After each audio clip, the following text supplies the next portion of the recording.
कहते ना बेबी को बेस पसंद है, तेजस्वी राहुल को चोरी शब्द पसंद है। इनको जो है जब देखिए तो ये चोरी वर्ड बहुत बोलते हैं। एक बार बोला था चौकीदार चोर है। देश की जनता ने ऐसा जवाब दिया कि न्यूनतम सीट पर कांग्रेस आ गई। इस बार भी कह रहे हैं चुनाव आयोग को संवैधानिक संस्था है, उसको कह रहे हैं कि वो वोट चोरी कर रहा है। ये कहना लोकतंत्र का अपमान है।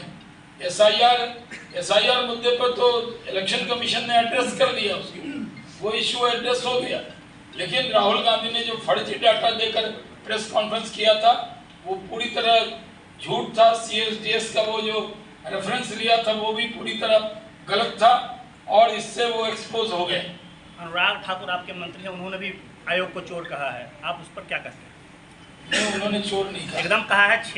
छह लोकसभा क्षेत्र में उन्होंने कहा है कि वोटर चोरी हुई है, और हुई है तो उसका जिम्मेवार कौन है? आयोग ही जिम्मेवार होगा ना, या कांग्रेस जिम्मेवार होगी? आयोग का जवाब आयोग देगा, लेकिन हम लोग मानते हैं हम जनता के वोट से जीतते हैं और जनता के वोट से जीतेंगे। फिर ये दोहरापंथ क्यों? राहुल कहे तो चोरी पर आरोप है और अनुराग कहे ये तो राहुल गांधी यही बोलते हैं, वो आप सेम बात बोल रहे हैं। नहीं, अनुराग जी ने भी कहा है। अरे वही तो कहा, राहुल गांधी का सुना है मैंने। हम स्पोक्स पर्सन है, इसलिए उनकी हर बात को हम लोग भी सुनते हैं। राहुल गांधी ने कहा, आपका सवाल नहीं, राहुल गांधी ने कहा है कि अगर अनुराग कहें तो उनको नोटिस क्यों नहीं और मुझे नोटिस क्यों? अनुराग जी का संदर्भ अलग था, इनका संदर्भ अलग है। दोनों संदर्भ तो वोटर चोरी का है, आयोग पर ही आरोप है। एकदम आरोप नहीं। भारतीय जनता पार्टी का मैं राष्ट्रीय प्रवक्ता हूँ, मैं कहता हूँ चुनाव आयोग बहुत ईमानदारी से काम कर रहा है और एक संवैधानिक संस्था को टारगेट नहीं बनाना चाहिए। इसका मतलब है अनुराग ठाकुर झूठ बोल रहे हैं।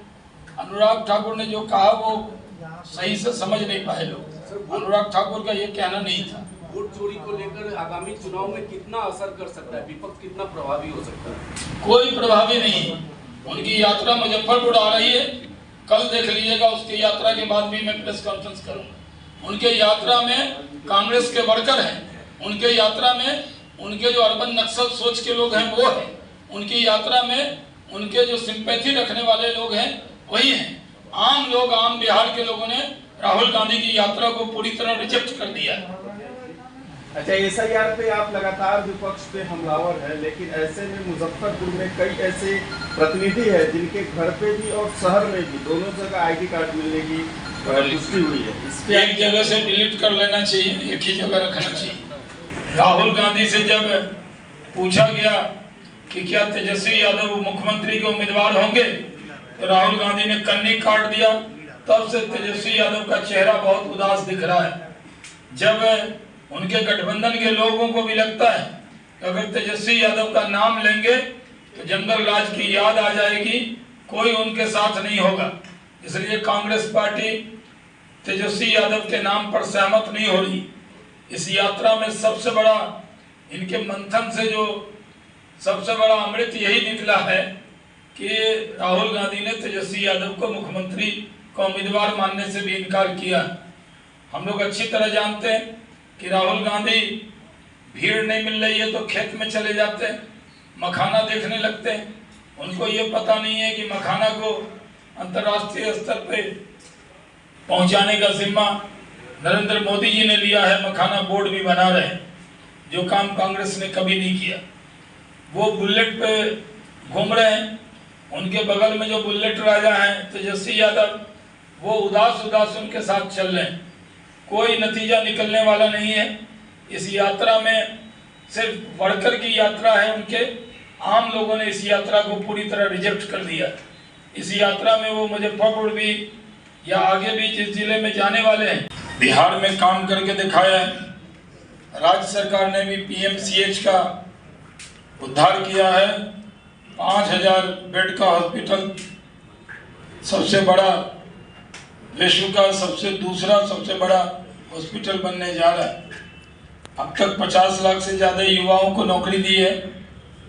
करीब 1 करोड़ युवा को नौकरी और रोजगार देने की आगे योजना है। हम लोगों ने जो परीक्षा शुल्क लगता था उसको हम लोगों ने घटा दिया है, 100 रुपये कर दिया। हर घर को 125 यूनिट बिजली हम लोगों ने दिया। और जो बुजुर्ग, विधवा, दिव्यांग का जो पेंशन है 400 से 1100 किया है।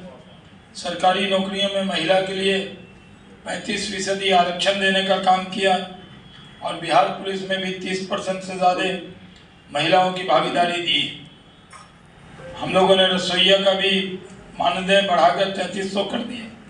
आशा ममता जो दीदियां हैं, मतलब बंगाल वाली नहीं, यहाँ की जो ममता बढ़कर, उनका भी हम लोगों ने मानदेय बढ़ाया।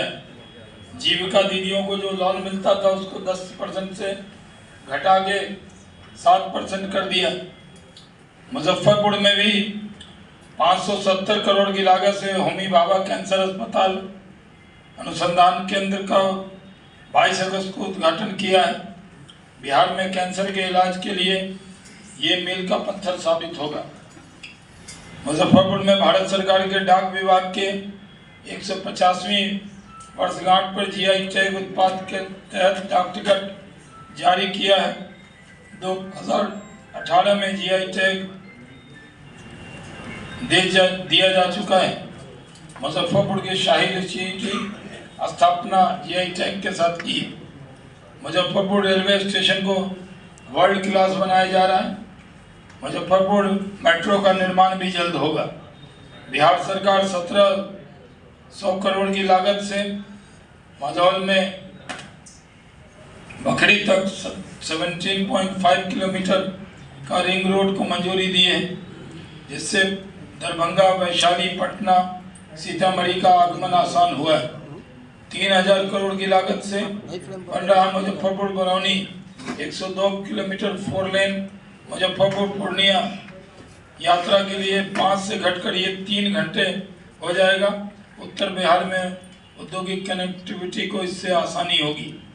मुजफ्फरपुर के पताही हवाई अड्डे का निर्माण का कार्य शुरू हुआ है और यहाँ पे जो फ्लाइंग इंस्टीट्यूट है, मेरी अधिकारियों से बात हुई है, मैं खुद उसको मॉनिटर करता हूँ, वो भी पटना से शिफ्ट होके यहाँ आएगा।